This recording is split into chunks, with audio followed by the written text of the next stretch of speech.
Middle class பசங்களோட முக்கியமான கனவுகளில் ஒன்று தன்னுடைய பேரண்ட்ஸை ஃப்ளைட்டில் கூப்பிட்டு போகிறது. எனக்கு அது நடந்துருச்சு. ஸோ இந்த ஆசை எனக்கு நிறைவேற கிட்டத்தட்ட 30 வருஷம் ஆயிருக்கு. இந்த விலாகோட நிறைய ஃபுட்டேஜஸ் மிஸ் ஆகிடுச்சு. ஸோ 2 நிமிஷத்துக்குள்ளே இருக்கக்கூடிய ஒரு மினி விலாகாக தான் இருக்க போகுது. சென்னை டு மதுரை நாங்கள் ட்ரெயினில் வந்துட்டோம். ஸோ போகும்போதும் ட்ரெயினில் தான் இருக்கும்னு நினச்சாங்க. பட் ஒரு சின்ன சர்ப்ரைஸ் என்னென்னா, நான் ஃப்ளைட் டிக்கெட் ஆல்ரெடி புக் பண்ணிட்டேன். மதுரை ஏர்போர்ட் சென்னை ஏர்போர்ட்டோட ரொம்ப சின்ன ஏர்போர்ட் தான். பட் இருந்தாலுமே ப்ரொசீஜர்ஸ்லாம் ரொம்ப ஈஸியாக முடிஞ்சிருச்சு. க்ரௌடும் அந்தளவுக்கு பெருசாக இல்லை. ஸோ ஹேசல் ஃப்ரீயாக ட்ராவல் பண்ணோம். அம்மாவோட வந்ததுனால ரொம்ப ஹரிபரியாக போகாமல் ஒரு 3 ஹவர்ஸ் பிஃபோரே ஏர்போர்ட்டுக்கு வந்துட்டோம்.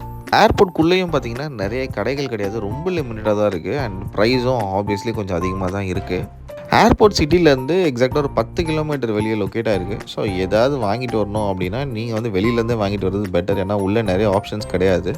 எங்களுக்காக வெளியே ஒரு ஏடிஆர் 72-500 சீரிஸ் ஃப்ளைட் ஒன்று வெயிட் பண்ணிட்டு இருந்தது.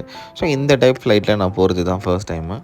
மதுரை ஏர்போர்ட்லேயும் பார்த்தீங்கன்னா நிறைய ஃப்ளைட்ஸை பார்க்க முடியல. ரொம்ப கம்மியாக தான் வந்துச்சு.